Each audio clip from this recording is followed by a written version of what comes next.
जिज्ञासु मित्रों, बहुत बहुत अभिनंदन है आपका हमारे चैनल दिव्य सृजन स्पिरिचुअल में।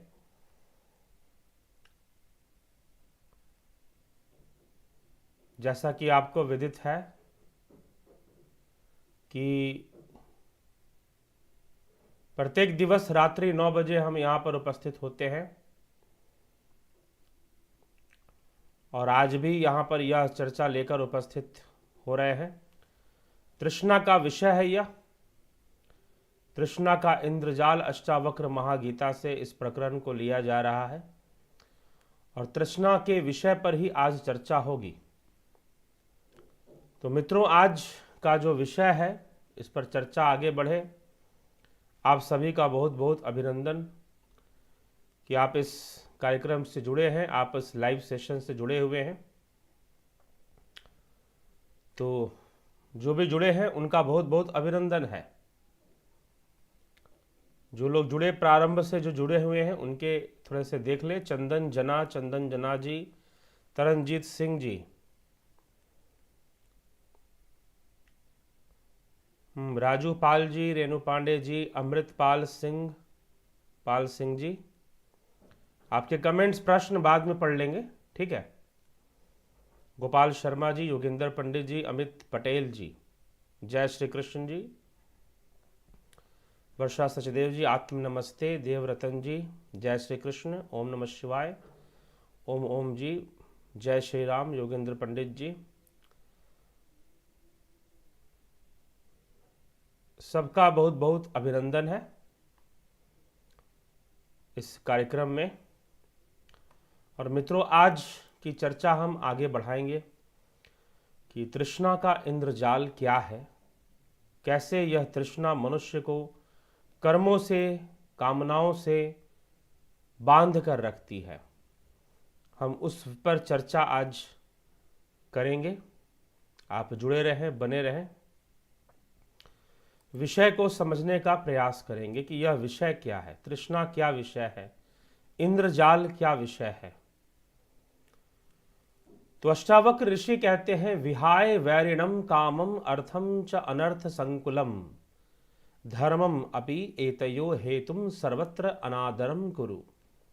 बैरी रूप कामना को और अनर्थ से भरे हुए अर्थ को त्याग करके और उन दोनों को कारण रूप धर्म को भी छोड़कर धर्म, अर्थ और काम के हेतु कर्मों का अनादर जो भी है करके इन सब का छोड़ने की बात, या अनादरम कुरु। अनादर करना मतलब इनको महत्व नहीं देना। किसको महत्व नहीं देना? कामनाओं और कामनाओं के कारण जो अनर्थ से भरे हुए अर्थ हैं, अनर्थ से भरे हुए अर्थ अर्थात जो अर्थपूर्ण नहीं है, वह विषय जो अनर्थ रूप है, वास्तव में वो अर्थपूर्ण नहीं है, परंतु हम उसको अर्थ प्रदान कर देते हैं। वास्तव में उनका कोई अर्थ नहीं है, क्योंकि वह तो प्रकृति के दबाव में, प्रकृति के प्रभाव में ही जो कर्म हो रहे हैं, जो सुख दुख बन रहे हैं, जो कर्म फलों का निर्माण हो रहा है, उन सब को अनर्थ ही समझना चाहिए। जो राग के वशीभूत हैं, जो कामनाओं के वशीभूत हैं, अनर्थ से भरे हुए अर्थ को त्याग करने की बात, यह बड़ा ही गहरा शब्द है। कामनाओं की ओर, वैरी रूप कामनाओं को और अनर्थ से भरे हुए अर्थ को, हम कामनाओं के वशीभूत वस्तुओं को अर्थ प्रदान करते हैं। कामनाओं के वशीभूत हम किसी वस्तु को अर्थ प्रदान करते हैं। अर्थ प्रदान करने का मतलब हम उसे महत्व देते हैं, इंपॉर्टेंस। तो संसार में हम बहुत सारी ऐसी वस्तुओं को महत्व देना शुरू कर देते हैं, वास्तव में उनका महत्व उस प्रकार से नहीं है, परंतु हम कामनाओं के वशीभूत होने के कारण और कामनाओं की पूर्ति हेतु हम बहुत सारी वस्तुओं को अर्थ देना शुरू कर देते हैं, जो कि अनर्थ से भरे हुए हैं। उनके द्वारा मात्र अनर्थ ही होना है, लेकिन फिर भी हमने अपने जीवन में उन वस्तुओं को, उन विषयों को अर्थ देकर रखा हुआ है, क्योंकि उन विषयों के प्रति, उन वस्तुओं के प्रति हमारी कामना है। तो कामना होने के कारण ही यह अनर्थ को अर्थ मिल रहा है। तो यह यहां पर समझाने का प्रयास किया जा रहा है कि वैरी रूप कामना को और अनर्थ से भरे हुए अर्थ को त्याग करके और उन दोनों को कारण रूप धर्म को भी छोड़ करके, कारण रूप यहां पर धर्म क्या है? कारण रूप, जो कि इन सब का कारण है, अनेकों कामनाओं के, जो कि संस्कार के रूप में, बीज के रूप में, कर्म संस्कार में हमारे कारण शरीर का ही अंग है, उन सब का जो हेतु है, उन सभी को उस सब से, उन सब का अनादर करना है, विहाय, उनसे स्वयं को अलग देखते हुए सर्वत्र अनादरम कुरु, उन सब का अनादर करो, मतलब उन्हें सम्मान देना बंद करो। अब देखिए, पहले यहां पर कहा गया कि अनर्थ को अर्थ दे दिया गया, अर्थात इंपॉर्टेंस दे दिया गया, वैल्यू दे दिया गया, वैल्यू देना। अब अनादरम कुरु, अनादरम मतलब उनको वैल्यू देना बंद करो। संसार के भोग विषयों को, सीधा सी बात कही जाए कि संसार के भोग विषयों को वैल्यू देना बंद करो, संसार के भोग विषयों को इंपॉर्टेंस देना बंद करो। सीधी सी यहां पर बात समझाने की कोशिश की जा रही है। तो मित्रों, यही इसका अर्थ भी है। तो इस अध्याय में ऐसी ही चर्चा मिलती है जिसमें कि महर्षि अष्टावक्र अनेक बातें समझा रहे हैं कि यह जो जीव जगत है वह वास्तव में तो कामनाओं से परिपूर्ण है, कामनाओं से भरा हुआ है। कामदेव ही है जो कि कामनाओं के देव हैं। तो सब, चाहे ब्रह्मा हो, चाहे वो देवी देवता हो, चाहे जो भी हो, उन सब के भीतर इन कामनाओं का राज चलता है। वह सब कामनाओं के वशीभूत रहते हैं और उसी के वशीभूत सृष्टि भी करते हैं, प्रकृति में अनेकों कर्म किया करते हैं, करते रहते हैं। अगले श्लोक में कहा जा रहा है, स्वप्न इंद्र जालवत पश्य दिनानि त्रिणी पंचवा मित्र क्षेत्र घनागार दार दायादि संपदः, मित्र क्षेत्र घनागार दार दारायदि दारयादि संपदः, अर्थात मित्र क्षेत्र, धन, मकान, स्त्री, भाई आदि संपत्तियों को स्वप्न और इंद्रजाल के समान 3 या 5 दिनों तक तू देख, मतलब कि बहुत अधिक दिनों तक मत देख, 3-5 दिनों तक तू देख, तू समझ जाएगा। यत्र यत्र भवेत तृष्णा संसारम विधि तत्र वै प्रौढ़ वैराग्यम आश्रित्य वित तृष्णा सुखी भव, जिस जिस वस्तु में इच्छा होवे उस विषय संसार को तू जान, निश्चय पूर्वक असाधारण वैराग्य को आश्रय करके तृष्णा रहित होता हुआ तू सुखी हो जा। अब देखिए, ये 2 श्लोकों में इतनी गहरी बात समझाई जा रही है, उसको समझना अनिवार्य है। प्रथम श्लोक तो हमने देखा कि भाई तू तुच्छ समझ जिन विषयों को, जिन कामनाओं को, बहुत सारे कामनाएं हैं जीवन में। हमारे लिए धन का होना बहुत ही अर्थपूर्ण है, जीवन में हमारे लिए मान सम्मान का होना बहुत ही अर्थपूर्ण है, जीवन में हमारे लिए अच्छे रिश्तेदारों का होना, अच्छे मित्रों का होना बहुत ही अर्थपूर्ण है। तो इन विषयों को जो तुमने बहुत अर्थ देकर रखा है, अनर्थ विषयों को अर्थ देकर रखा है, तो अनर्थ विषयों को अर्थ देना बंद करो और यह समझो कि यह सब तो प्रारब्ध के वशीभूत स्वतः ही हो रहा है। तुम्हें मिलने वाला अपमान, तुम्हें मिलने वाला मान, तुम्हें मिलने वाली पद और प्रतिष्ठा, तुम्हें ना मिलने वाली पद और प्रतिष्ठा, जो कुछ भी है यह तो प्रारब्ध के वशीभूत स्वयं ही हो रहा है। ठीक है, तो ये हमें समझना चाहिए, ये हमें विचार करना चाहिए। तो इसलिए इसमें जो बात समझाई जा रही है कि इन अनर्थपूर्ण विषयों को, जिसका कोई अर्थ नहीं है वास्तव में, उनको अर्थ देना तुम बंद कर दो। मतलब अर्थ देना मतलब इंपॉर्टेंस, एकदम सीधा कहा गया कि अनादरम करो, इनका अनादर करो। जो सांसारिक विषय हैं, सांसारिक आसक्तियां हैं, इनका तुम अनादर करो, मतलब इनको इंपॉर्टेंस मत दो बहुत ज्यादा। तुमने इनको सिर पे चढ़ाकर रखा हुआ है। ठीक है, थोड़ा सा तुम्हारी बात क्या कट गई, थोड़ा सा तुम्हारा मान हनन क्या हुआ, तुम तो भाई बिल्कुल वो हो गए। थोड़ा सा धन का नुकसान क्या हुआ, तुम्हारा बीपी बढ़ गया। तुम्हारा शुगर बढ़ गया, थोड़ा सा क्या हुआ, इधर हुआ उधर हुआ, जो भी हुआ उससे तुम घबरा गए, परेशान हो और बहुत सारी मानसिक रोगों की अवस्थाओं को प्राप्त कर रहे हो। इसको अर्थ देना बंद करो, इंपॉर्टेंस देना बंद करो, पहला स्टेप। दूसरा वो क्या कहते हैं, स्वप्नेन्द्र जालवत पश्य दिनानि त्रीनि पंचवा मित्र क्षेत्र धनागार दार दाया सिद्धि संपदा।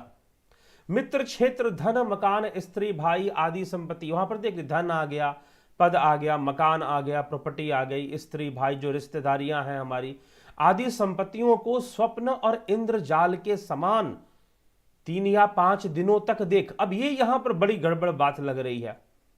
यहां पर यह नहीं कहा जा रहा है कि तू इसको माया समझकर, त्याग करने योग्य समझकर तू इसका त्याग कर दे। यह कहा जा रहा है कि तू 3 या 5 दिनों तक देख।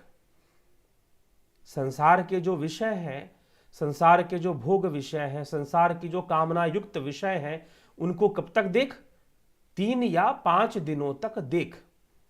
अब यहां पर 3 और 5 दिन मतलब क्या, जो वाकई में 3 दिन होते हैं या जो वाकई में 5 दिन होते हैं उतना ही देखना है क्या? जी नहीं। तात्पर्य यह है कि तू इनको जान। कैसे जानेगा? जब तू इनको देखेगा नहीं तो जानेगा कैसे? तो जानेगा कैसे?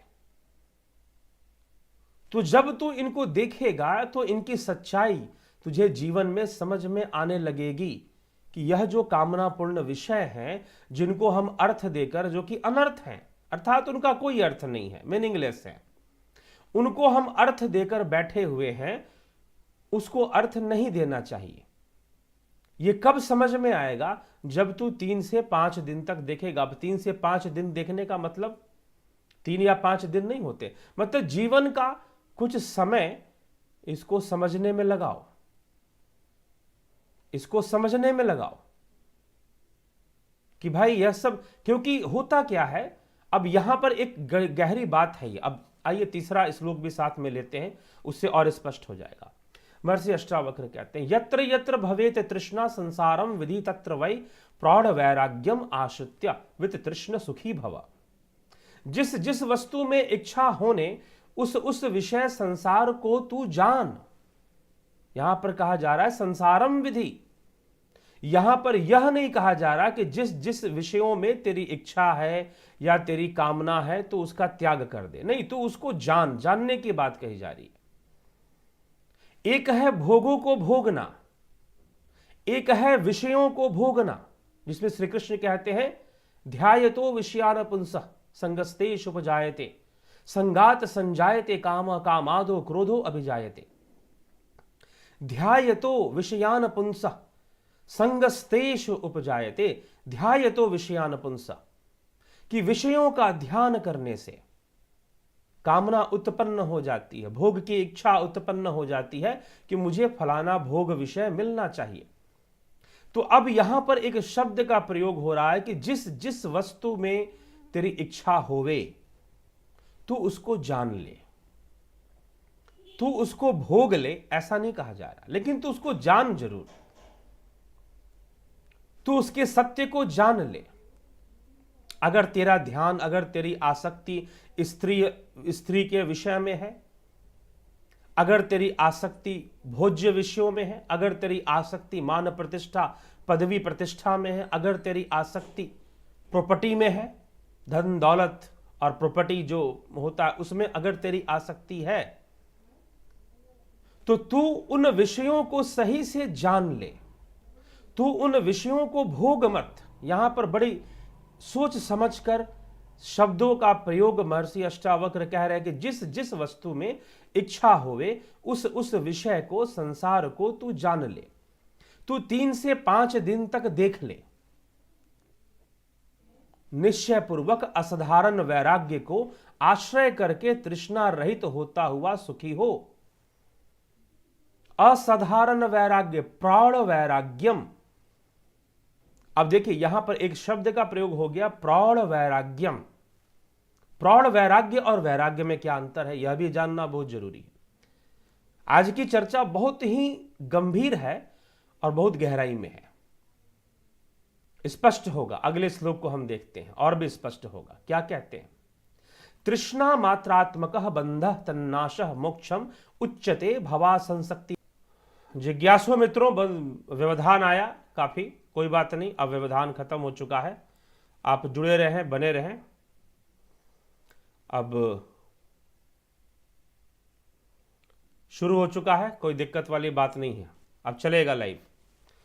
तो तृष्णा न जीर्णा वयमेव जीर्णा भोगे न भुक्ता वयमेव भुक्ता, ऐसा वर्णन मिलता है। तो तृष्णा जीर्ण नहीं होती, मनुष्य का शरीर ही जीर्ण हो जाता है। जब भी व्यवधान हो थोड़ा सा आप मैसेज कर ही दिया करें, ठीक रहता है।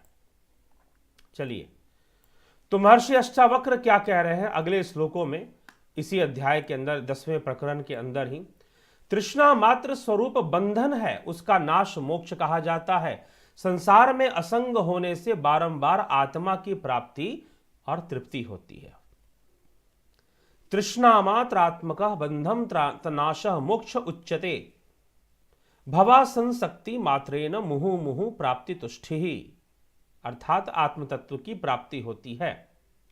त्वम एकः चेतन शुद्धः जड़म विश्वम असत तथा अविद्या अपि न किंचित साका बुभुत्सा यथा अपीते। तू एक शुद्ध चैतन्य रूप संसार जड़ और असत है, वैसे ही वह अविद्या भी असत है। ऐसा होने पर भी तुझको क्या जानने की इच्छा है?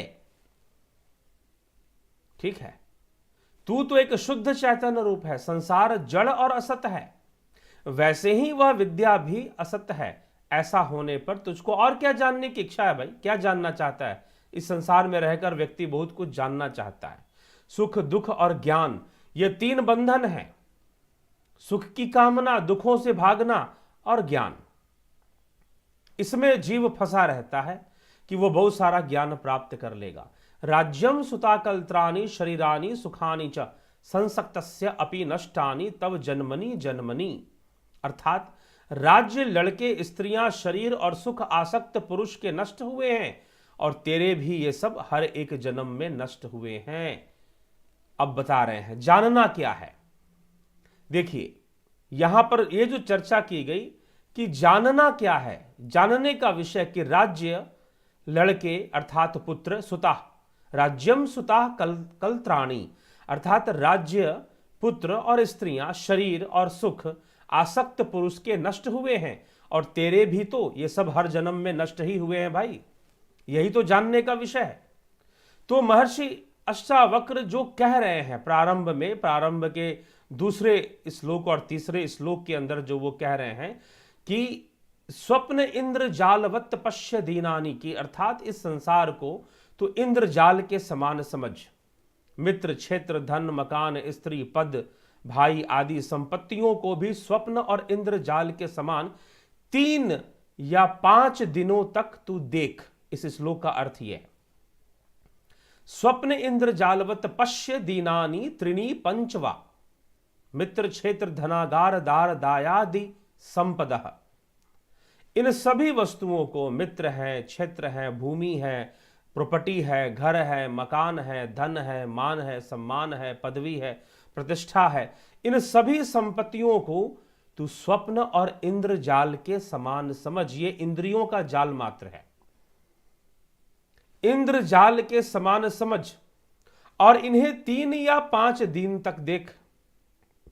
कितने दिन तक देख? 3 या 5 दिन तक देख।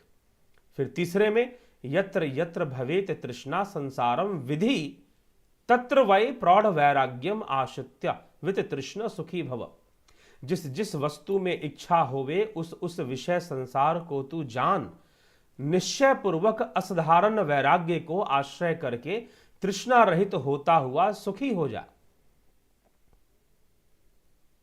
ठीक है, तो प्रौढ़ वैराग्य को तू प्राप्त हो जा। अब ये प्रौढ़ वैराग्य क्या है?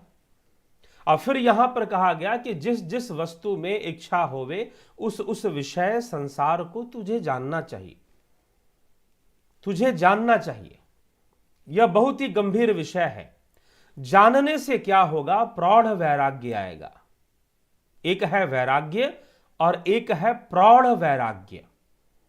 आप जरा विचार करें कि वैराग्य क्या है और यह प्रौढ़ वैराग्य क्या है भाई। क्यों यहां पर प्रौढ़ वैराग्य शब्द का प्रयोग किया गया?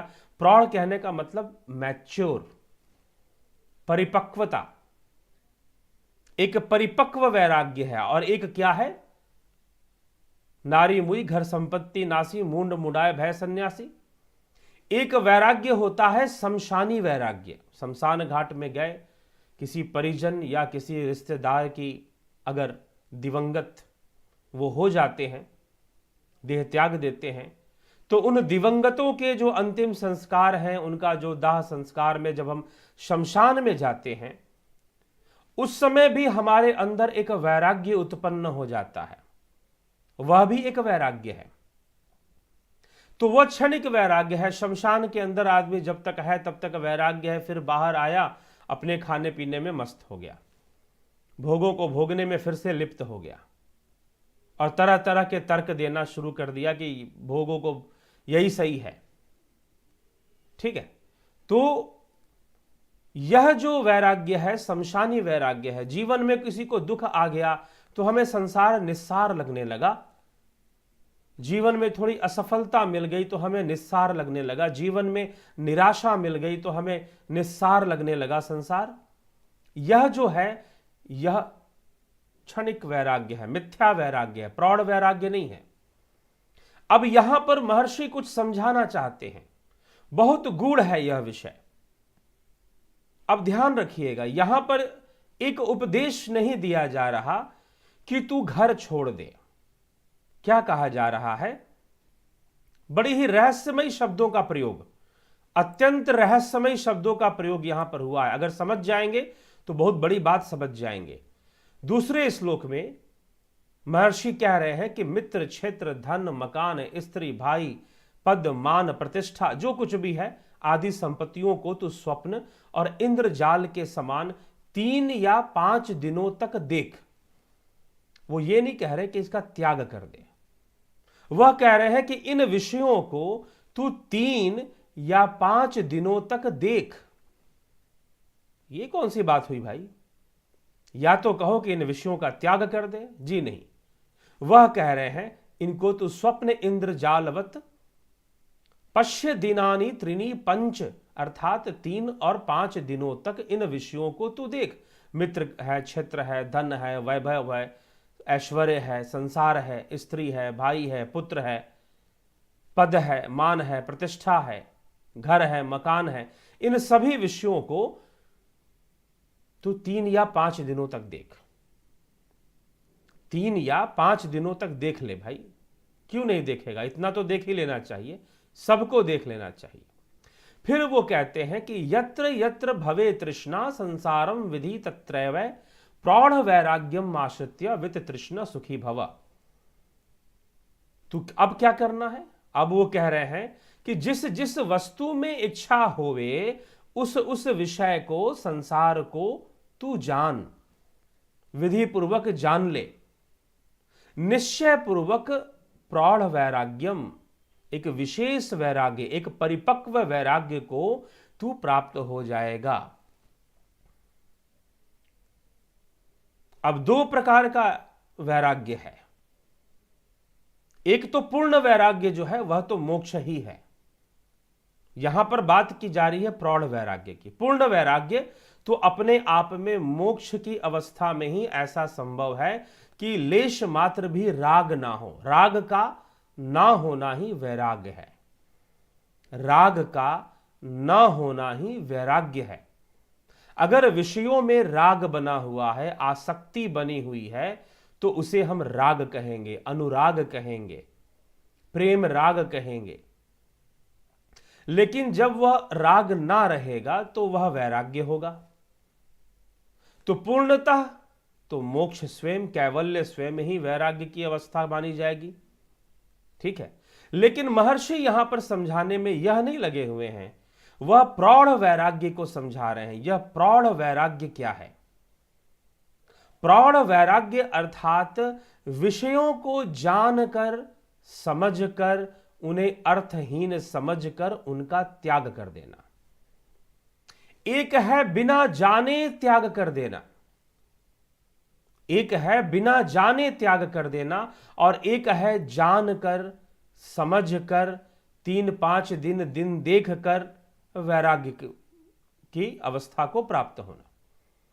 कल ही हमने सुना, राजा ययाति की कथा सुनी। राजा ययाति जो थे वो बड़े भोग विषयों में लिप्त रहे, तृष्णा पूर्ण ना हुई तो चले गए अपने पुत्रों के पास कि मैं तो वृद्धा हो गया हूं, तुम मुझे अपनी जवानी दे दो, मैं और भोगों को भोगना चाहता हूं। कोई नहीं माना, छोटे बेटे ने दिया।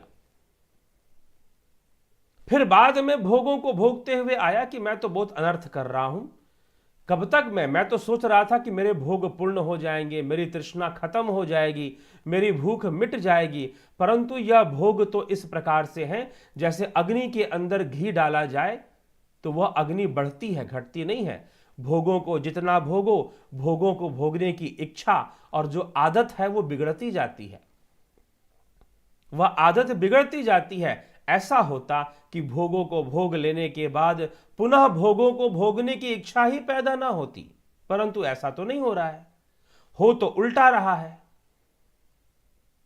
तो इसीलिए अब यह अनुभव है, यह कोई प्रवचन नहीं था राजा ययाति के लिए। राजा ययाति के लिए यह कोई प्रवचन नहीं था, यह क्या था? यह उनके जीवन का अनुभव था। ठीक है, जानने की इच्छा, भोगने की इच्छा नहीं। इसलिए यहां पर कहा जा रहा है तू संसार के विषयों को जान। इसके पहले श्लोक में उन्होंने लिखा कि 3-5 दिनों तक तू देख। किसको देख? संसार को देख, संसार के रिश्ते नातों को देख। देख, ना जाने कितने जन्मों में तूने रिश्ते नाते बनाए, तेरे माता पिता हुए, तेरे भाई बहन हुए, तेरी पत्नियां हुई, कितने संतानें तूने पैदा कर दी। इतने जन्मों के अगर संतानें गिनेगा तो पता चलेगा विश्व जनसंख्या के बराबर तो तेरी संतानें हो गई होंगी इतने जन्मों में। तू ध्यान से देख, संसार की चीजों कर देख। यह बहुत ही महत्वपूर्ण विषय है, यह बहुत ही परिपक्व चर्चा है और यह समझना बहुत ही, अब क्या है ना कि जिनको अपने मतलब की बात निकालनी है वो अपने मतलब में लगे रहते, समस्या यहां हो जाती है। लेकिन महर्षि अष्टावक्र यहां पर कह रहे हैं कि तू विषयों का त्याग कर दे। जी नहीं, 3-5 दिन तक देख ले, तू उन विषयों को सही से जान ले कि क्या वह तुझे सुखी कर सकती हैं, क्या संसार के रिश्ते नाते तुझे सुखी कर सकते हैं, क्या उनमें परिवर्तन नहीं आएगा, क्या संसार का धन वैभव हमेशा एक जैसा टिका रहेगा। जरा तू ध्यान से देख ले, क्या स्त्री भोग और इस तरह के जितने भी भोग हैं क्या तुझे सुख दे पाएंगे, तुझे तेरी तृष्णा को दूर कर पाएंगे? शास्त्र कहते हैं नहीं कर पाएंगे। राजा ययाति की भी तृष्णा पूर्ण नहीं हो पाई। अंततः उन्होंने निर्णय लिया कि मैं जितना भोगों को भोगूंगा उतनी समस्याएं बढ़ती जाएंगी, इसलिए अब बंद करो। तू निर्णय कब लेगा? या भोगों को भोगता ही रहेगा? अष्टावक्र महागीता थोड़ा सा आपको अलग है, शायद ज्यादा ही प्रयोगात्मक है, प्रैक्टिकल है। वह यह नहीं कहता कि तू झटके में सारे भोग त्याग दे और बन जा वैरागी, चल निकल, कमंडल ले, लोटा पकड़ और निकल जा साधु बनकर, ना, ऐसा नहीं कहता। महर्षि अष्टावक्र ऐसा उपदेश नहीं करते। महर्षि अष्टावक्र कहते प्रौढ़ वैराग्य किसको मिलेगा? प्रौढ़ वैराग्यम, यहां शब्द का प्रयोग हुआ है। मत्र यत्र तृष्णा भवेत तत्र संसारम विधि वै प्रौढ़ वैराग्यम आश्रित्य वित तृष्ण सुखी भव। तू सुखी हो जा, सुख देगा प्रौढ़ वैराग्य। प्रौढ़ वैराग्य क्या है? प्रौढ़ व्यक्ति, प्रौढ़ा अवस्था में जब व्यक्ति पहुंचता है तो वह कई अनुभवों को कर चुका होता है। वह धन का अर्जन भी कर रहा होता है या कर चुका होता है प्रौढ़ावस्था में जाने पर। युवावस्था से वह स्त्री भोग आदि विषयों को भी जान चुका होता है कि हां भाई ये चीजें किस प्रकार से काम करती हैं, वो जानता है। वह भोग विषयों को भली भांति समझ चुका होता है और अब उसे चाहिए कि उनको समझते हुए, उनको जानते हुए उनकी कामना ना करे, उनके सत्य को जाने। नहीं तो क्या होगा? बहुत धन कमा लिया, बहुत धनवान बन गए, सुनते होंगे समाचार, पीछे भी मैंने कुछ वीडियोस में बताया है। धन तो बहुत कमा लिया और उस धन से सारे भोगों को खरीद लिया। अब वो चाहे बड़ी से बड़ी गाड़ी हो, बड़े से बड़े बंगला हो, चाहे चांद पर जमीन खरीदने की बात हो। चांद पर लोग आजकल जमीनें खरीदते हैं। चांद पर जमीन खरीदने की बात हो, स्त्री भोग हो, संपूर्ण वासनाओं को भोगने का तुम्हारे लिए आसान हो गया। तुम्हारे पास इतनी दौलत आ गई, इतनी दौलत आ गई, तुम्हारे पास नाम भी आ गया, प्रतिष्ठा भी आ गई, रिकॉग्निशन भी तुमको मिलना शुरू हो गया, यह भी तुमको मिलना शुरू हो गया भाई। ठीक है, मन नहीं भर रहा, मन नहीं भर रहा तो क्या करते हो? हां, चरस का रोल बना बनाकर फूंकते हो। फिर पता चला कि इतना धन आ गया तुम्हारे पास कि तुमने सब कुछ तो भोग ही लिया, अब तुम गांजा पीते हो, अब तुम हेरोइन लेते हो। बॉलीवुड में क्या हो गया? कैसे अभिनेता दौलत तो खुद खूब इकट्ठी कर ली, लेकिन दौलत लगा कहां दिया? स्मैक में, चरस में, वीड में, कहां लगा दिया? कहां दौलत जा रही? कहां पर तुम अपनी चेतना के साथ क्या कर रहे हो? क्या इतनी दौलतमंद तुम यही बनने के लिए बने थे? क्या इतनी प्रतिष्ठा तुमने कमाई, इतनी दौलत तुमने कमाई यही इसीलिए कि तुम चरस पी सको, गांजा पी सको? विचार करने योग्य है। तुम्हें वो दिशा क्यों नहीं मिली? अगर तुम्हें मजे ही लूटने थे तो तुम समाधि की ओर क्यों नहीं बढ़े? पता तो करो, जाकर बढ़कर तो देखो कि इसमें कितना मजा है। कभी ध्यान की ओर भी तो बढ़ के देखो कि उसमें मजा भी है कि नहीं, कि ऐसे ही भागे जा रहे हैं। लोग जो कह रहे हैं, विचार कर रहे हैं, बार बार आनंद परमानंद की जो बातें लिखी गई हैं, वह क्या ध्यान की अवस्था में संभव है कि नहीं? थोड़ा बढ़कर तो देखो, थोड़ा ध्यान करके तो देखो। थोड़ा सा भी कर लोगे ना, 1 साल भी कर लोगे, 6 महीने भी ईमानदारी से साधना कर लोगे ना, ईमानदारी से, खेल खिलौने वाला नहीं, क्योंकि तर्क मन बहुत काम करता है। मन के साथ क्रिकेट का खेल शुरू हो जाता है साधना में। ठीक, वो बॉलिंग करेगा विचारों को, कितने पे छक्का मारते हो कि आउट होते हो, वो विचारों की बॉलिंग करेगा, वो तर्कों की बॉलिंग करेगा, भगाने की कोशिश करेगा। छोड़, इन सब चीजों में कुछ नहीं रखा, इतनी देर बैठकर तुझे क्या मिल जाएगा? ठीक, तो थोड़ा सा वो गेम भी खेल लेना चाहिए, तुम्हें पता चलेगा तुम्हारे अंतर्घट के भीतर आनंद का सागर है। लेकिन तुम लिप्त हो गए। एक तो ये कैटेगरी के लोग हैं जो कि भोगों को भोगने में लगे हैं, उनके पास इतनी दौलत है कि हर भोग उनके पास उपलब्ध है, हर भोग उनके पास उपलब्ध है। जब सारे भोग भोग लिए तो अब क्या भोगा जाए? अब अपने आप को मजा कैसे दें, अब अपने आप को एंजॉयमेंट कैसे दें? तो अब उनके पास आता है चरस, गांजा, वीड और क्या क्या जो कुछ भी ये सब बातें होती हैं। तो ये सब तुम्हारे सामने फिर चीजें आ जाती, फिर तुम उनका सेवन करना शुरू करते हो, आनंद के लिए, मजे के लिए। यह तुम्हारी गति होनी शुरू हो जाती है। और जो नहीं भोग पाए बेचारे मरे जा रहे हैं कि हम भोग ले, अधिक से अधिक भोगों को भोग ले, अधिक से अधिक हम वो बन जाए। तो महर्षि अष्टावक्र कह रहे हैं कि थोड़ा सा जान लो, थोड़ा सा देख लो, तुम्हें इस संसार का सत्य समझ में आ जाएगा। और जब तुम्हें संसार का सत्य समझ में आने लगा तो तुम अब वैराग्य की ओर बढ़ो। यह जो वैराग्य आएगा वो प्रौढ़ वैराग्य होगा। कौन सा वैराग्य होगा? प्रौढ़ वैराग्य। क्यों? क्योंकि आग तुम्हें जला देगी, यह तुम्हारी शिक्षा नहीं है, तुमने अनुभव किया है। अपने हाथ को थोड़ा सा आग में डालकर देखो, जलता है कि नहीं जलता। थोड़ा सा ही डालो, समझ में आ जाएगा। इसीलिए यहां पर कहा जा रहा है कि ये जितने भी भोग आदि विषय हैं, तू उनको 3-5 दिन तक देख, तुझे इनका ज्ञान होगा कि यह सुखदायी नहीं है। इन सब का जो अंत है वह तो दुखों में ही होने वाला है। यह उपदेश नहीं दिया जा रहा कि तू सब कुछ छोड़ दे और निकल जा, दंड कमंडल पकड़ और निकल,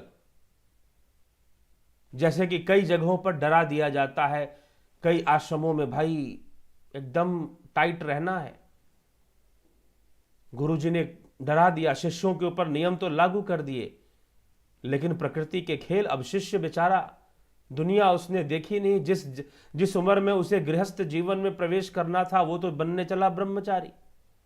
ब्रह्मचारी तो उसे 7 साल 8 साल की उम्र में ही बन जाना चाहिए था, 25 साल तक उसे ब्रह्मचारी रखना चाहिए था, लेकिन अब वो बेचारे शिष्य को 25 साल में ही ब्रह्मचर्य याद आ गया, उससे पहले किसी ने समझाया नहीं। अब वो बनने चला ब्रह्मचारी, अनुभव उसे कुछ है नहीं। ये है कच्चे वैरागी, कच्चे वैरागी।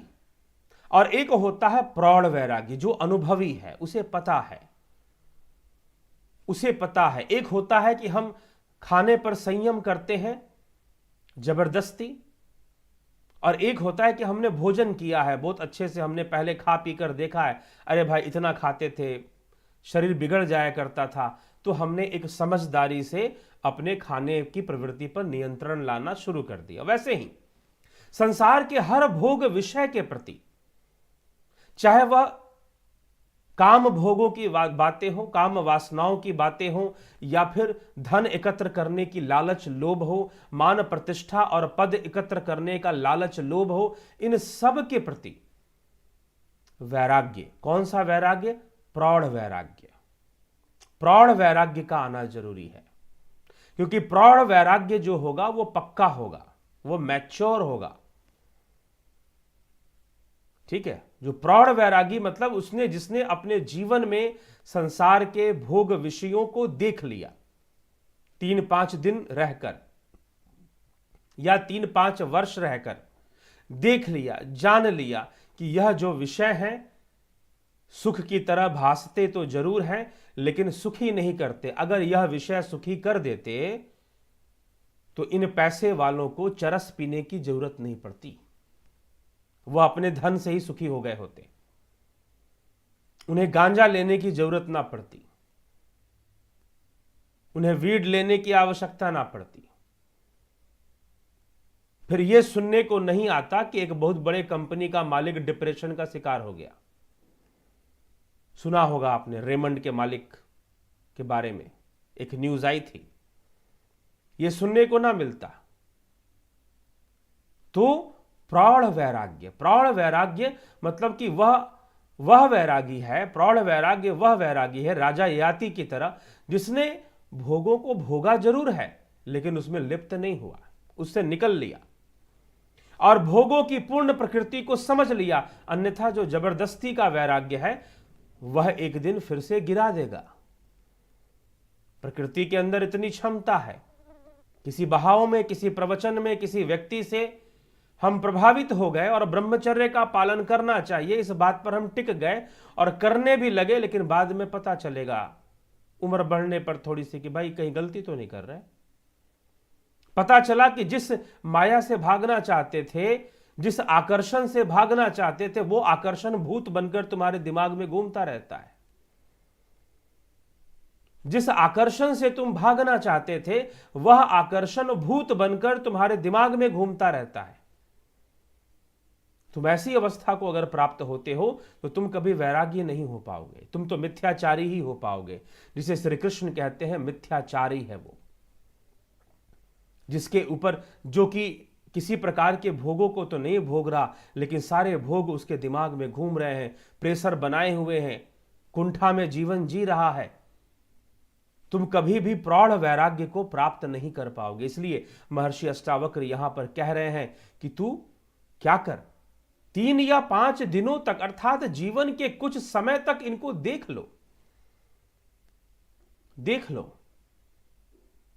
बालक को अग्नि से डर नहीं लगता, नवजात शिशु, उसे अग्नि से भय नहीं है उसको। आप अक्सर देखते होंगे कि बच्चे जो है गर्म वस्तु को पकड़ लेंगे, आग में हाथ डाल देंगे, उनको भय नहीं है क्योंकि वो अग्नि को जानते ही नहीं है।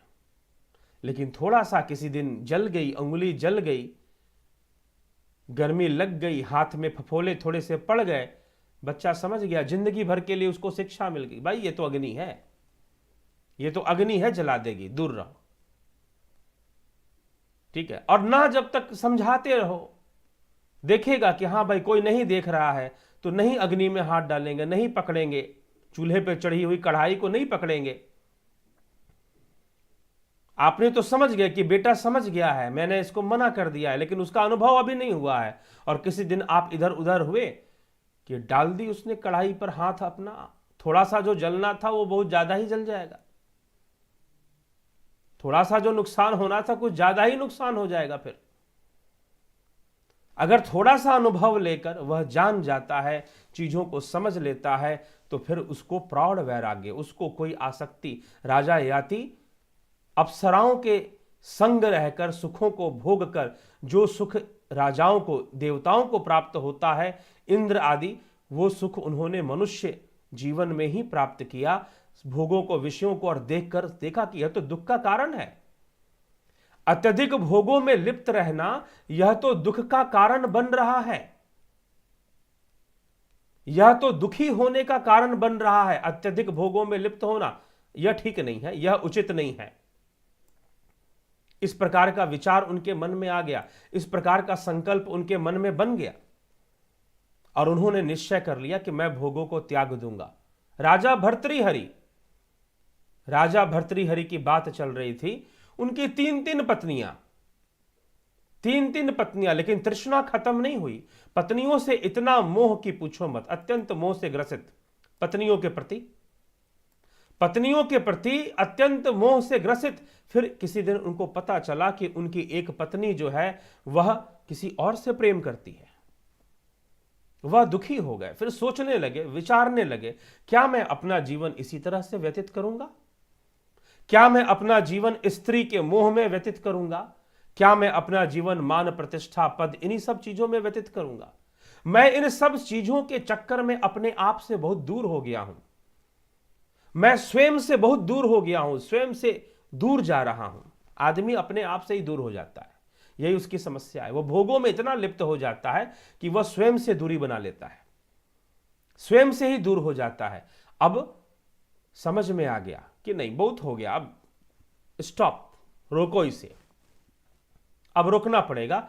और राजा भर्तृहरि चल पड़े राजमहल का सुख छोड़कर, राजमहल के सुख को छोड़कर। राजस्थान अलवर डिस्ट्रिक्ट में आप जाएंगे तो अलवर वहां पर उनका स्थान है, पहाड़ियों के बीच में, राजा भर्तृहरि का। एक बार मुझे वहां जाने का अवसर मिला, इसलिए आपको बता रहा। तो इस प्रकार से उन्होंने इन बातों को समझा और फिर अपने वैराग्य शतक में लिखा भी, अपने ग्रंथों में लिखा भी। तो यह हमें समझना है, और महर्षि अष्टावक्र यही समझा रहे हैं। एक प्रौढ़ वैराग्य को प्राप्त हो जाओ, एक मैच्योर वैराग्य को, देखा देखी वाला वैराग्य नहीं, ठीक है।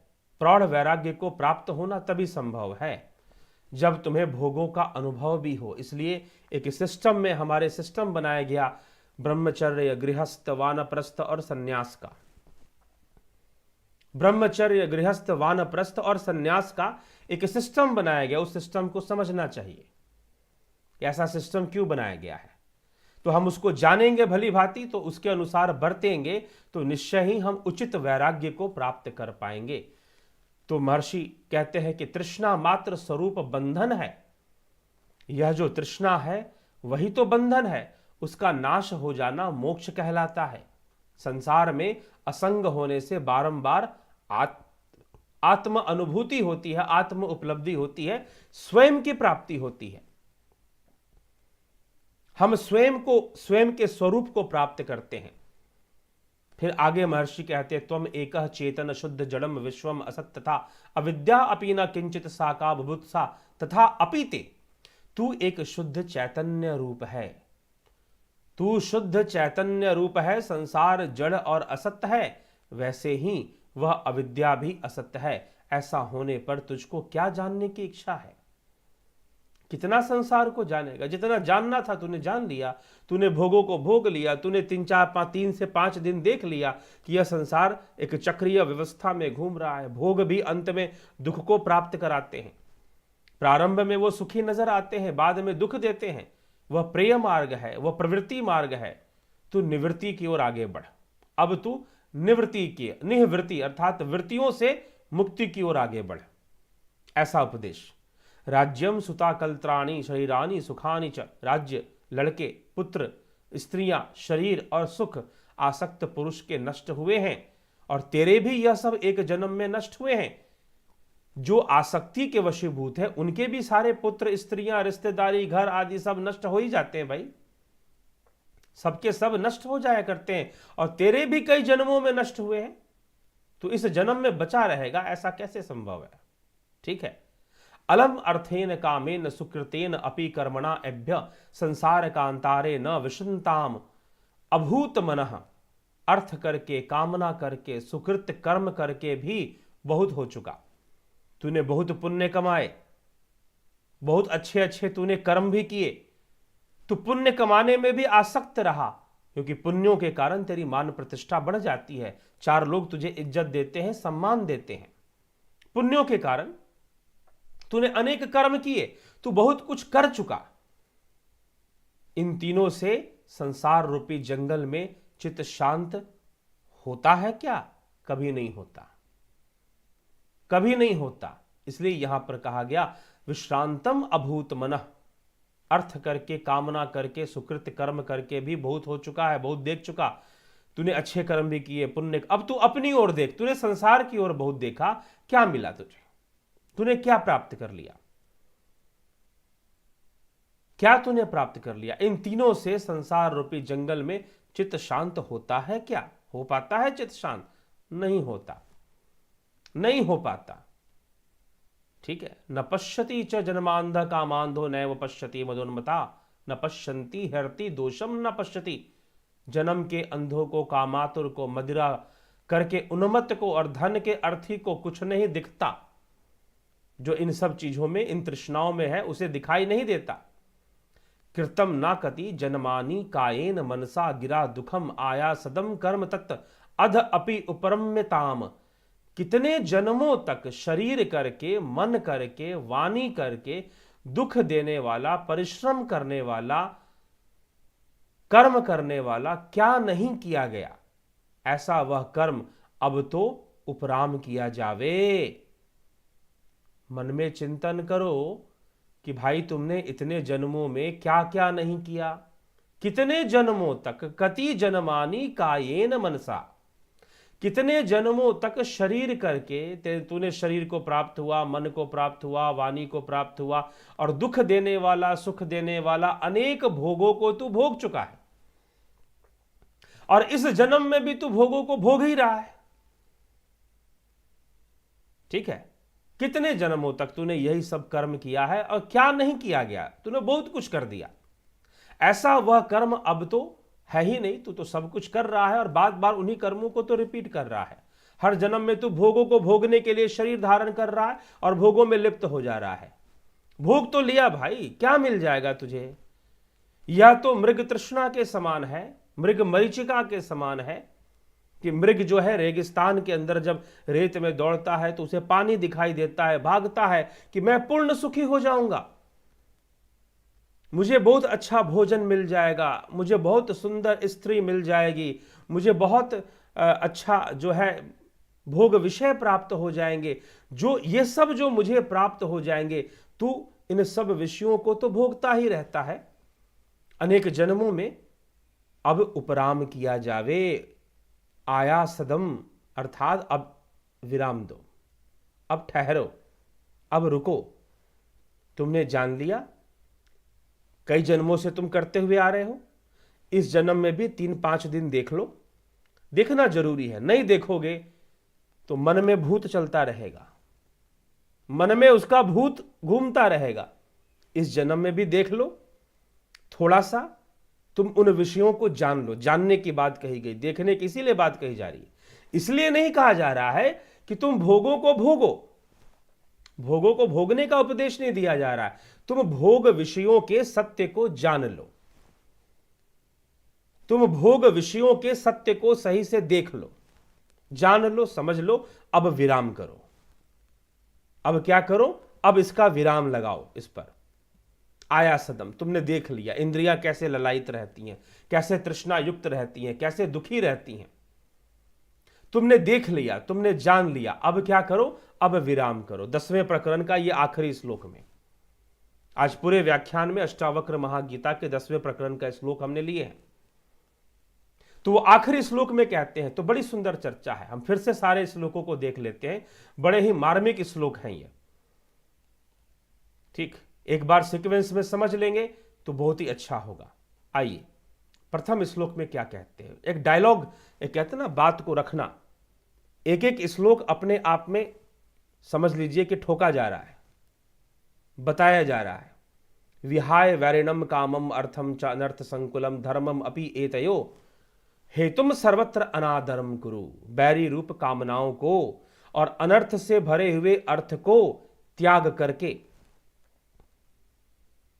और उन दोनों को कारण रूप धर्म को भी छोड़ करके, इन सब विषयों में पाप पुण्य के विषयों से को छोड़ करके, बैरी रूप कामनाएं तो होती ही बैरी रूप हैं, उन सब कर को छोड़ कर तू उनको त्याग करके, मतलब विहाय, विहाय मतलब उनसे दृष्टि को हटा करके तो उनका अनादर कर।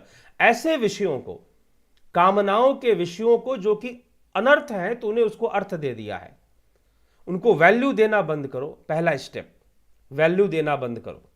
भोग विषयों को, मान प्रतिष्ठा को मान के चलो कि चीजें जो जीवन में आ रही हैं वो प्रारब्ध से अपने आप ही आ रही हैं, चाहे वो मान प्रतिष्ठा हो, चाहे वो सुख वैभव हो, चाहे वो प्रॉपर्टी हो, पैसा जो भी हो, अपने आप ही आ रही हैं। तो विहाय वैरिणम कामम अर्थम च अनर्थ संकुलम धर्मम अपि एतयो हेतुम सर्वत्र अनादरम अनादरम कुरु। उसका अनादर करो, उसको महत्व देना बंद करो। तुमने बहुत महत्व दे दिया। अब कह रहे हैं स्वप्न इंद्र जालवत पश्य दीनानि त्रिनी पंचवा भित्र मित्र क्षेत्र धना गार दार दाया दी संपदा। मित्र क्षेत्र, धन, मकान, स्त्री, भाई, पैसा, ये जो कुछ भी है भोग विषय, इन सब को स्वप्न और इंद्र जाल के समान जानो। 3-4 दिन तक इनको देखो, 3-4 दिन तक इनको देखो, ताकि इनका रहस्य तुम्हें समझ में आए। एक दृष्टा भाव से भोगों को भोगते हुए भी देखो, भोगों को भोगते हुए भी एक दृष्टा भाव से देखना चाहिए। वह भी देखो कि भाई किस प्रकार की इनकी प्रतिक्रियाएं होती हैं। फिर यत्र यत्र भवेत तृष्णा संसारम विधि तत्र वै प्रौढ़ वैराग्यम आश्रित्य वित तृष्णा सुखी भव। जिस जिस वस्तु में इच्छा हुए उस विषय को जानो। यत्र यत्र तृष्णा भवेत तत्र संसारम विधि, अर्थात यहां पर विधि शब्द जानो, जानने के लिए कहा जा रहा है। उन विषयों को सही से जान लो।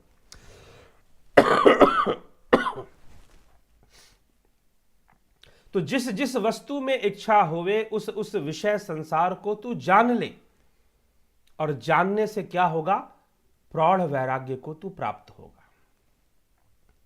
प्रौढ़ वैराग्य को तू प्राप्त हो जाएगा और तृष्णा रहित हो जाएगा। तूने जान लिया, देख लिया, मैंने अच्छे से अच्छे भोजन कर कर भी देख लिया, मैंने अच्छे से अच्छे चीजों को फिर देखकर समझकर मैंने जान लिया इन सब चीजों को। अब क्या रखा है, थोड़ा सा भी अनुभव हो गया तो बहुत है, तूने जान लिया, ठीक है।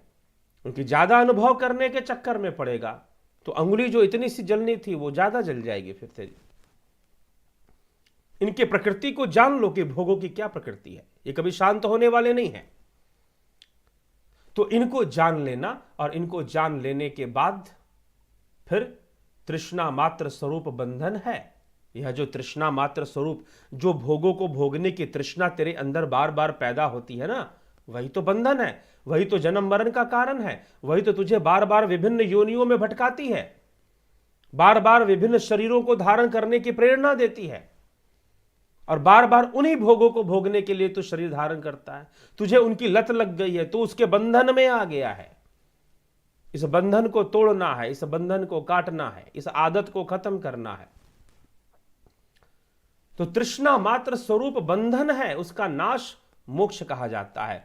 तू दृष्टा भाव से अपनी तृष्णा को देख, तेरे मन में कितनी तृष्णाएं उत्पन्न होती हैं। संसार में असंग होने से बारंबार आत्मा की प्राप्ति और तृप्ति होती है। फिर उसको आसक्ति के प्रति तो देख, यह तो क्रियाएं चल रही हैं, यह भोग ना जाने कितनों ने प्राप्त किया। सुत दारा और लक्ष्मी पापी घर भी होए, संत समागम हरि कथा तुलसी दुर्लभ दोए। ठीक ना। तो ऐसे भी संतों की वाणी आती है कि अगर तेरे पास सुत दारा और लक्ष्मी है तो किसी पापी के पास भी हो सकते हैं। रावण के पास भी प्रचुर मात्रा में थे।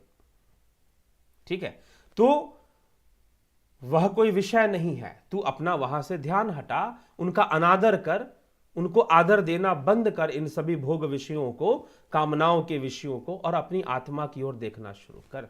आत्मा की प्राप्ति की ओर तू आगे बढ़ना शुरू कर।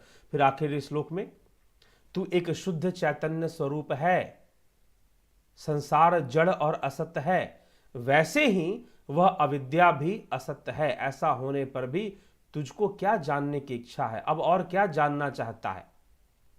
क्या जानना चाहता है? और फिर कहते हैं, राज्य, पुत्र,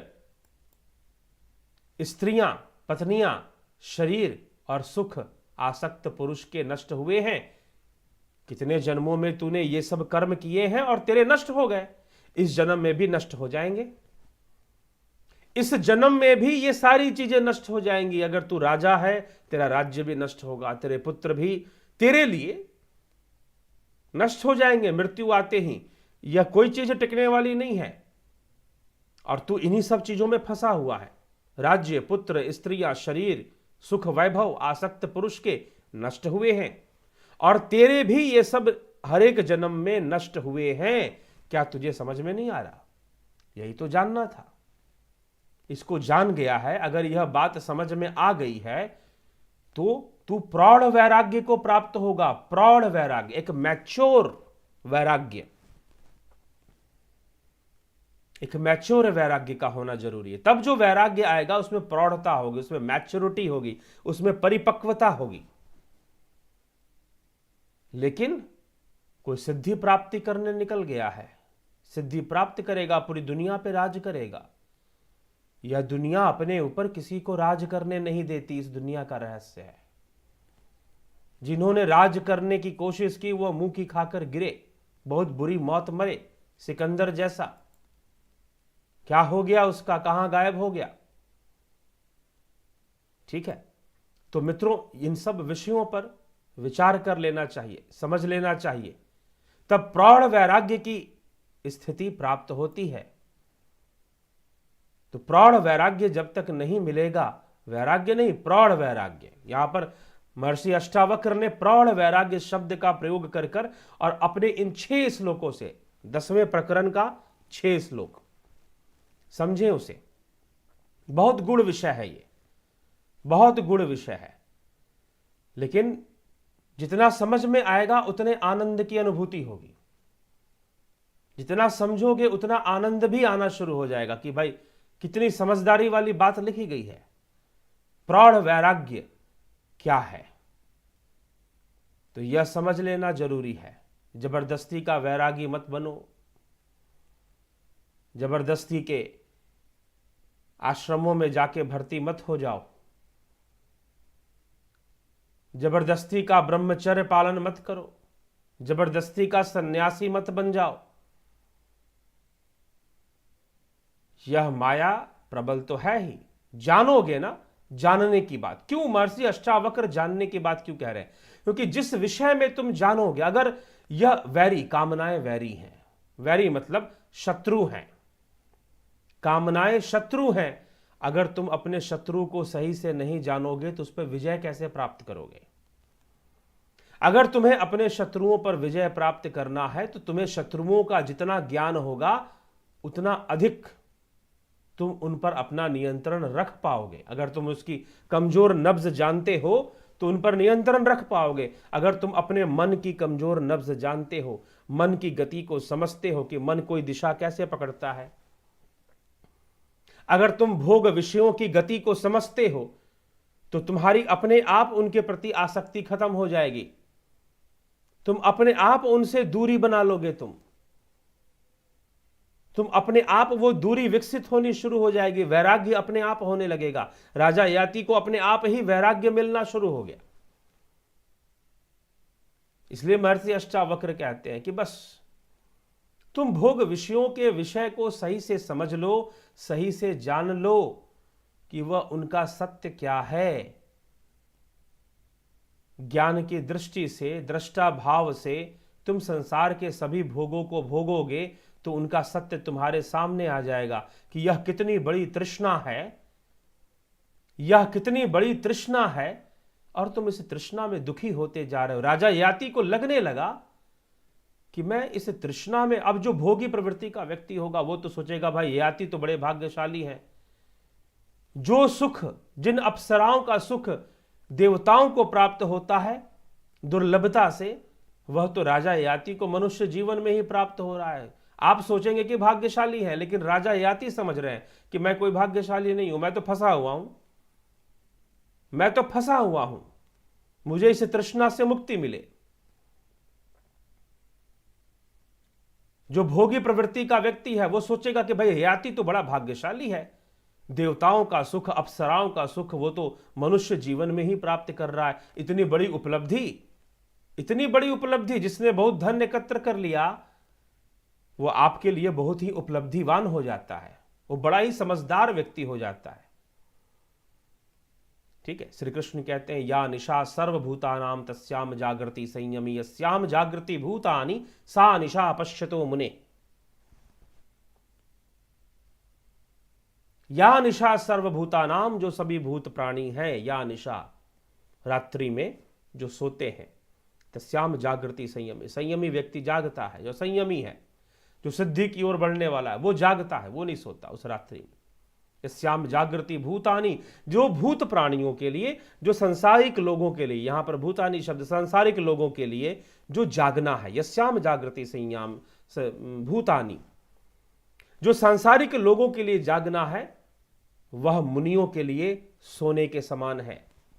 वह व्यक्ति जो जिनके बारे में आप कह रहे हो कि वह बहुत धनवान हो गया, उसने तो बहुत भोग लिए, वह तो सोया हुआ है, ही इज स्लीपिंग। मुनियों के नजर में, ज्ञानियों के नजर में वह सोया हुआ व्यक्ति है, अपना समय बर्बाद कर रहा है। कितने जन्मों में तो उसने यही किया, भोगों को ही भोगता रहा और फिर से वही काम में लगा हुआ है।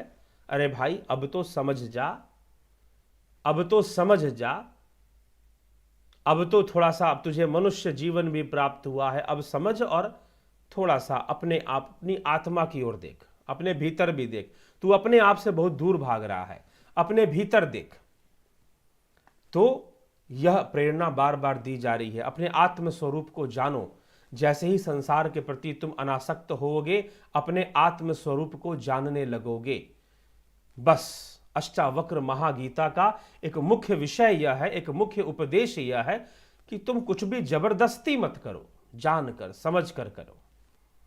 जबरदस्ती का ब्रह्मचर्य पालन मत करो। जबरदस्त, जहां पर तुम कर तो रहे हो तुम ब्रह्मचर्य, लेकिन दिखाई दे रही है तुम्हारे चेहरे पर कुंठा, दिखाई दे रही है तुम्हारे चेहरे पर असंतोष, दिखाई दे रही है तुम्हारे अंदर उत्तेजना, गर्मी।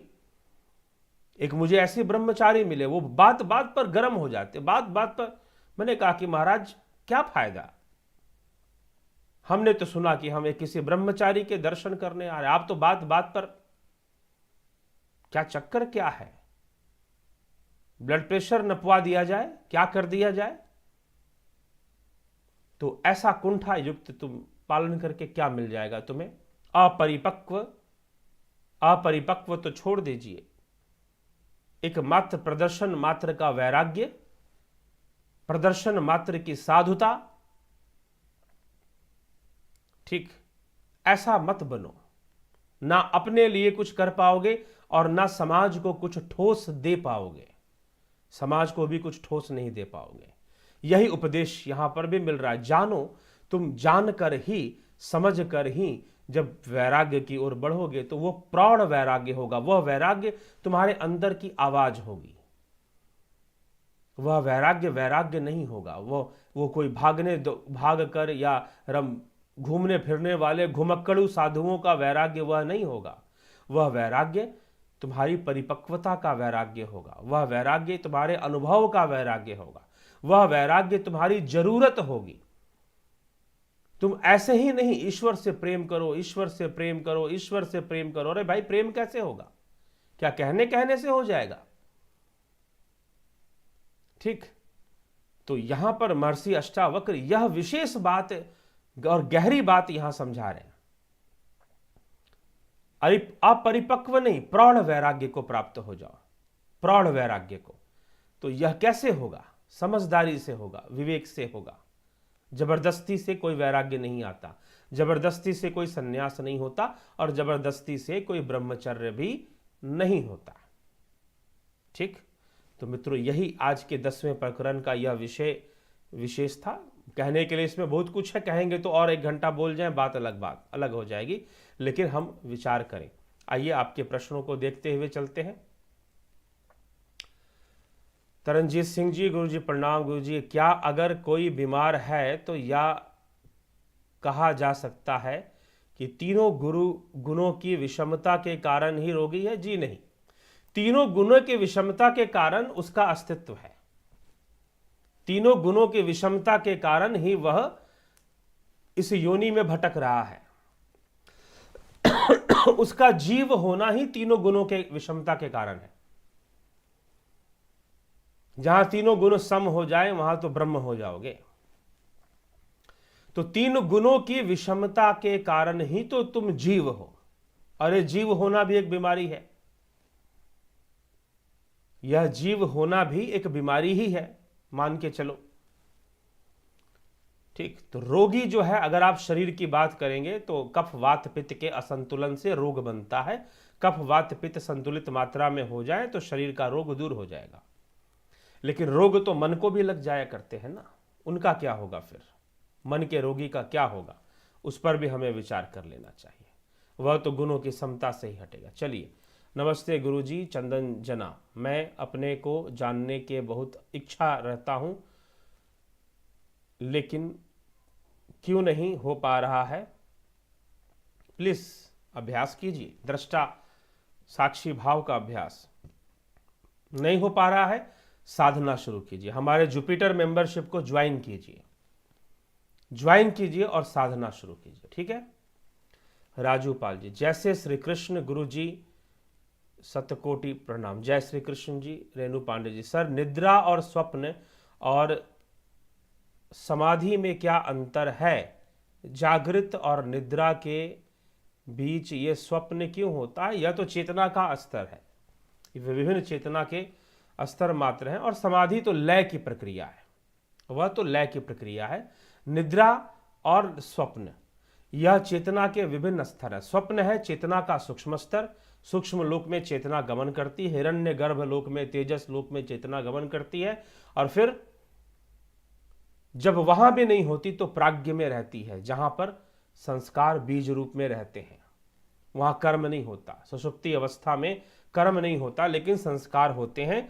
स्वप्नावस्था में कर्म संस्कार दोनों होते हैं, जागृत अवस्था में कर्म संस्कार दोनों होते हैं। और समाधि तो अलग विषय है। समाधि तो एक ही भाव का विषय है, जहां पर आपकी भावनाएं नहीं रह जाती, वहां पर संस्कारों का भी लय होना शुरू हो जाता है। वह तो चेतना का विकास है, वह तो अति चेतन अवस्था है। समाधि तक पहुंचने के पहले तो योगी को सिद्धियों से गुजरना पड़ता है।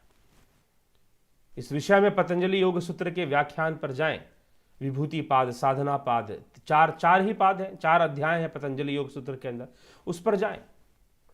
समाधि कोई ऐसी चीज नहीं है कि क्योंकि अगर कोई ये कहे कि भाई निद्रा ही समाधि, बहुत बड़े गलत फहमी में है।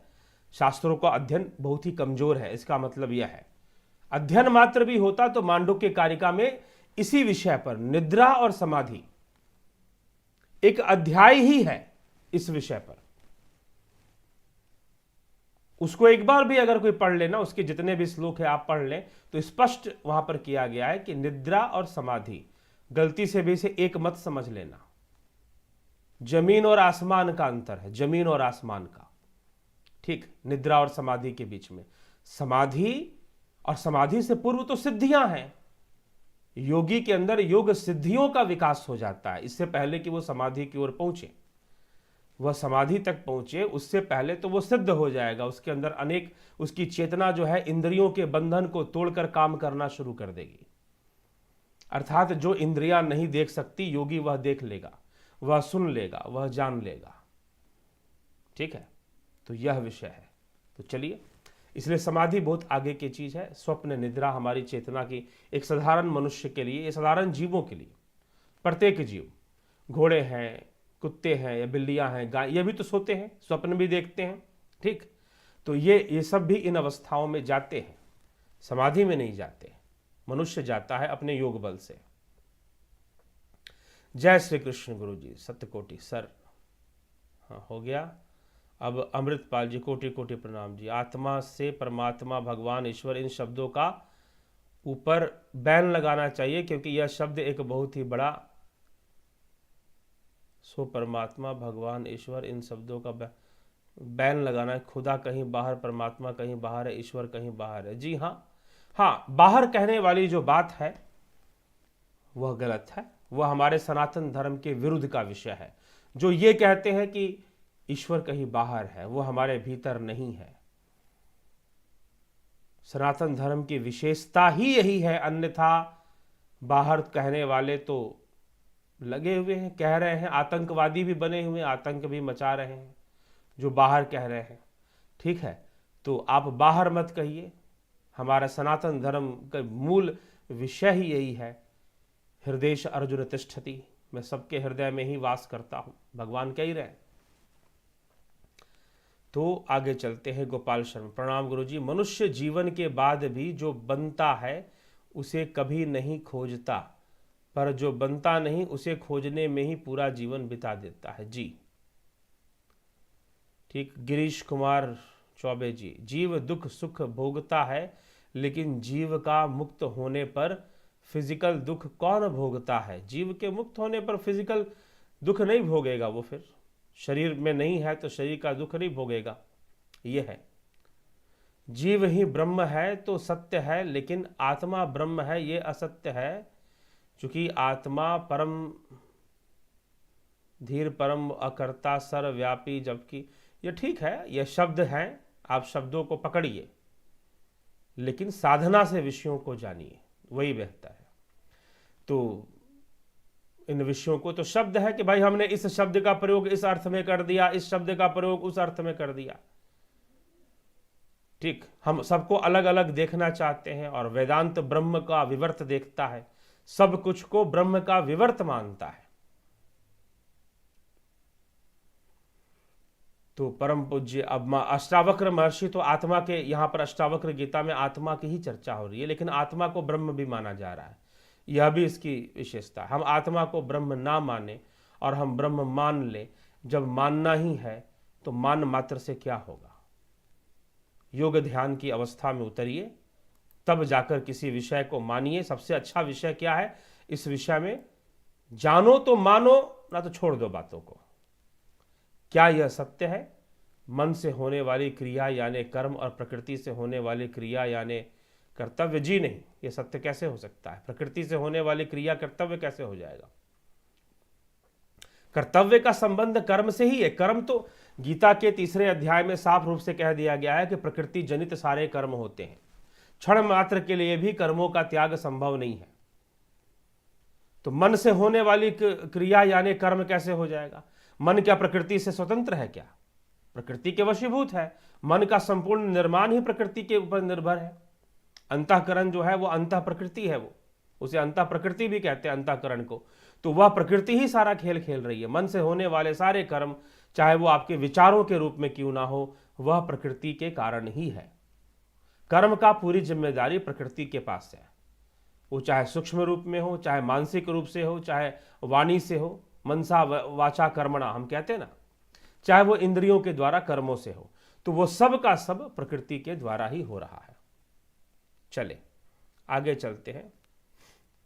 सर जी, वंदन सर जी, क्या वाकई आज का जो विषय का शीर्षक इंद्रजाल है, इंद्र नाम की कोई चीज या मनुष्य से बना देव है? जी नहीं, इंद्रजाल इंद्रियों का जाल, तृष्णा का जाल, इंद्रजाल की चर्चा है। किसान आंदोलन और उनकी समस्या के बारे में आप और साधु संत क्या समझाना चाहेंगे? साधु संतों से पूछिए, हम तो ऐसा कुछ है नहीं। और रही बात किसान आंदोलन, आंदोलन क्यों है, किस लिए है, किसान आंदोलन क्यों हो रहा है, किस उद्देश्य से किया जा रहा है, किसको किसको फर्क पड़ता है? अगर उद्देश्य सही है तो फिर ठीक है, अगर उद्देश्य सही है तो ठीक है। आंदोलन, अगर उनके सामने ऐसी समस्या आई है कि उनका हक मारा जा रहा है, तो निश्चय रूप से हक, एक बात ध्यान रखिएगा, हक मतलब कि जो उनका बनता है, जो उनका बनता है, अगर वो मारा जा रहा है तो फिर ठीक है, उनको आंदोलन निश्चय रूप से करना चाहिए, इसमें कोई बुराई नहीं है, होना ही चाहिए उसके लिए आंदोलन, इसमें तनिक भी बुराई नहीं है। लेकिन अगर हक नहीं मारा जा रहा और कुछ और ही बातों को सामने लाया जा रहा है तो फिर वो गलत है। अब किसान आंदोलन पर खालिस्तान का भी वो लग रहा है, कॉमरेड का, लाल सलाम का भी जयकारा लग रहा है, ठीक है। तो ये जो कॉमरेड आप जो सुनते हैं, जो कम्युनिस्ट, उनके पास एक ही फंडा है कि हमने जैसे रशिया में बॉल्शेविक रिवॉल्यूशन लेकर हम आए थे, हम इंडिया में भी वैसे ही लेकर आएंगे, ना भी हुआ तो जबरदस्ती का रिवॉल्यूशन पैदा करेंगे, जबरदस्ती का आंदोलन करेंगे, और इसके लिए फॉरेन फंडिंग होगा। एनजीओ लाइन से मैं जुड़ा रहा हूं, कई एनजीओस के लिए पहले कार्य भी किया है कुछ, तो समझते हैं ये फंडिंग का गेम और षड्यंत्र किस प्रकार से चलता है, ठीक। तो इसीलिए तो उन आंदोलनों को फंडिंग होनी शुरू हो जाती है, पैसा मिलना शुरू हो जाता है कि भाई आंदोलन को और आगे बढ़ाओ। तो ये सारी चीजें हैं। तो इसलिए क्या आंदोलन है, कितना आंदोलन है, कितने, अब किसान, अगर आप मुझसे पूछेंगे किसानों के बारे में, कितने किसान, किसी खास क्षेत्र के किसान या पूरे देश के किसान प्रभावित हो रहे हैं, उनका हक मारा जा रहा है। हो सकता है कि कुछ ऐसा कानून लाया गया हो जिसमें से कि 100 किसानों में से 10 किसानों को नुकसान हो रहा हो और 99 किसानों को लाभ हो रहा हो, ठीक। ऐसा भी तो हो सकता है ना कि 10 किसानों को नुकसान हो रहा हो और जो है 90 किसानों का लाभ हो रहा हो। तो क्या 90 किसानों का नुकसान कर दिया जाए उन 10 के लिए? यह भी एक हमें सोचना चाहिए, इस पर विचार करना चाहिए। तो मात्र एक क्षेत्र के किसान नहीं है, पूरे देश भर के किसान, उनके बारे में सोचकर ही हमें किसी पॉइंट पर पहुंचना चाहिए कि हाँ, पूरे देश का इसमें क्या भला है, क्या बुरा है। तो मैं तो बस इतना ही कहूँगा कि इसमें कोई बहुत वो विशेष नहीं है। अगर किसानों का आंदोलन है तो वो किसानों का ही आंदोलन हो, उसमें कोई दूसरा, क्योंकि दूसरा उसको मलिन कर देते हैं, उससे किसानों की छवि ही मलिन होनी शुरू कर देती है, और जो दूसरी बातें सुनाई देनी वो नहीं सुनाई देना चाहिए। और ठीक है, अगर गलत है, उनके पक्ष में नहीं है, तो उनको आंदोलन करना चाहिए। और अगर किसी खास क्षेत्र के लोग हैं तो सरकार को भी चाहिए कि उन खास क्षेत्र के लोगों के लिए थोड़े से कानून में बदलाव लाए। तो यह सब एक विषय है जो कि अलग विषय है, अब बहुत लंबी चर्चा इसी पर हो जाएगी फिर, तो वो ठीक नहीं होगा। चलिए आगे बढ़ते हैं आपके प्रश्नों पर। तो जीव देवता परमेश्वर क्या भिन्न है? जी हाँ, भिन्न है, बिल्कुल भिन्न। तो अपने स्वरूप से वो भिन्न ही है, परंतु सब ब्रह्म के विवर्त रूप में ही स्वीकार किए जाते हैं। अष्टावक्र एवं बुद्ध ने शून्य को ही परमात्मा माना, जो कि असत्य है। आप प्रमाणित कर दो। मदन मेहता जी, एक श्लोक ले आओ अष्टावक्र महागीता से जहां पर शून्य को परमात्मा कहा जा रहा है, फिर जाके कमेंट किया कीजिए। आप प्रमाणित कर दीजिए कि सब कुछ शून्य को ही परमात्मा माना। आत्मा को परमात्मा, तो शब्द की चर्चा बहुत कम है अष्टावक्र महागीता में। आत्मा को जान, आत्मा को जान, आत्मा को जान कहा जा रहा है, ठीक। तो यह, इस विषय को हमें समझना चाहिए। आत्मा को जानने की बात कही जा रही है, और जब मानने की बात है, अगर शब्दों के अध्ययन से ही, किताबों के अध्ययन से ही कुछ मान लेना है, तो भाई सूरज को चांद कहने में भी कोई दिक्कत नहीं होनी चाहिए। शब्द ही तो है, हमने बदल दिया, हमने सूरज के लिए चांद का शब्द प्रयोग कर दिया, चांद के लिए सूरज का शब्द प्रयोग कर दिया, क्या फर्क पड़ जाएगा? फर्क इतना ही तो पड़ेगा ना कि समाज में प्रचार इस बात का है कि जो सुबह सुबह उगता है, पूर्व दिशा से जो लालिमा जो उगती है, लाल रंग का प्रकाश लेकर जो उगता है, उसे हम सूर्य कहते हैं। उसे हम चांद कहना शुरू कर देंगे। ठीक है, तो इधर उधर शब्दों को कर देने से कुछ हो नहीं जाता है, ये हमें समझना चाहिए। आप देखिए, आपको अगर कोई मिलता है कि आत्मा को शून्य कहा जा रहा है तो आप बताइए। और शून्य कहने का संदर्भ ही अलग है, कौन किस संदर्भ में किस बात को समझते हुए किस शब्द का प्रयोग कर रहा है वो समझना चाहिए। कूप मंडूक नहीं कि हमें तो इस तरह से बताया गया, हम तो लगे रहेंगे। भाई आपने कितना जाना है लगे रहिए, लेकिन जानना एक अलग विषय है। क्वांटिटी को बढ़ाना और क्वालिटी को बढ़ाना दोनों में डिफरेंस हो जाता है। तो साधना से जानिए, मैं तो सीधा कहूंगा अपनी साधना से विषयों को जानना चाहिए। सर जी, मनुष्य शास्त्र जीवन की आधारशिला क्या है? शास्त्र जीवन की आधारशिला स्वयं शास्त्र ही है, और क्या है? साधना है। साधना करे, जाने।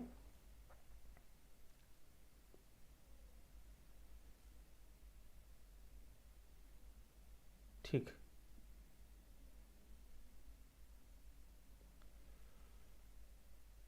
मदन, हाँ ठीक है। आगे चलते हैं। अजीत जी, राम राम, जपने से मोक्ष पॉसिबल है? जी, नाम जपने से मोक्ष पॉसिबल है? मोक्ष के मार्ग पर ही हैं आप, लेकिन मोक्ष पॉसिबल है ये ऐसा कह देना उचित नहीं है, क्योंकि यह प्रारंभिक अवस्था है। नाम जप करना यह तो प्रारंभ है, आगे बढ़ते जाइए। गुरु जी बताएं कि गरिमा त्रिपाठी, स्त्री भोग है तो उसके अंदर बस रहे जीव का क्या होगा? बात समझ में मुझे नहीं आ रही, स्पष्ट नहीं हो रही है कि स्त्री भोग है तो उसके अंदर बस रहे जीव का क्या होगा। उसके अंदर बस रहे जीव का आसक्ति उसकी हो जाएगी भोग विषयों में, आसक्ति के वशीभूत वो अनेक योनियों में भटकेगा। जो मुझे समझ में आ रहा है आपका प्रश्न, उसके अनुसार मैं बता रहा हूं। ठीक, बाकी आप विशेष रूप से जानना चाहें तो व्यक्तिगत संपर्क करके ही प्रश्नों को समय लेकर प्रश्न करें। और जितने लोग भी कॉल वॉल करते हैं, ध्यान रखें, कोशिश करें कि 11 बजे के पहले कोई फ़ोन ना किया करें। ठीक, और नहीं तो आप पहले समय ले, तो फिर आपको निश्चित समय से देकर बात किया जाएगा। करते रहते हैं लोग। प्रणाम गुरु जी। कुछ भी करें निष्कर्म भाव से करें, निष्काम भाव से करने चाहिए। जी हाँ, क्योंकि कुछ भी करे बिना संसार में भी रहना मुश्किल है। ठीक है जी, शरीर का निर्वाह कैसे होगा? यह तो कृष्ण भी कहते हैं श्रीमद् भगवद गीता में। क्या पूर्व जन्म होता है? अगर होता है तो इसका क्या प्रमाण है? क्या अष्टावक्र गीता के अनुसार हमें पूर्व जन्म का उदाहरण मिलेगा? जी बिल्कुल मिल रहा है। इसमें तो कई श्लोकों में चर्चा हो चुकी पूर्व जन्म की, कि तू कई जन्मों से भोगों को भोगते हुए आ रहा है। कई जगहों पर ऐसी चर्चा हो चुकी है। ठीक, इसका प्रमाण चाहिए तो प्रमाण, वैसे बाहरी प्रमाण तो कई हैं, लेकिन हमारे जीवन के खुद के सुख दुख भी एक प्रमाण है कि वह कैसे उत्पन्न हो रहे हैं, क्यों उत्पन्न हो रहे हैं। ध्यान में नाद क्या होता है? ध्यान में नाद का क्या महत्व है? बहुत महत्व है। नाद ध्यान करना चाहिए, अभ्यास करना चाहिए। सीखना चाहते हैं, हमारा जो मेंबरशिप है, जो कोर्स चलाए जा रहे हैं ध्यान योग के, उन ध्यान योग के कोर्स को आप ज्वाइन करें। आपको वहां से पता चल जाएगा कि नाद ध्यान क्या। यहां बोलने से आपको नाद ध्यान नहीं हो जाएगा।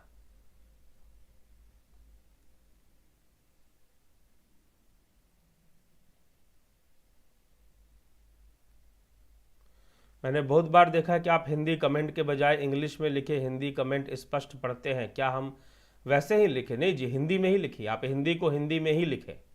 ठीक है, हाँ थोड़ा सा, क्योंकि छोटा लिखा है और कमेंट कई बार ज़्यादा होते हैं तो उसमें कभी इधर उधर हो जाता है।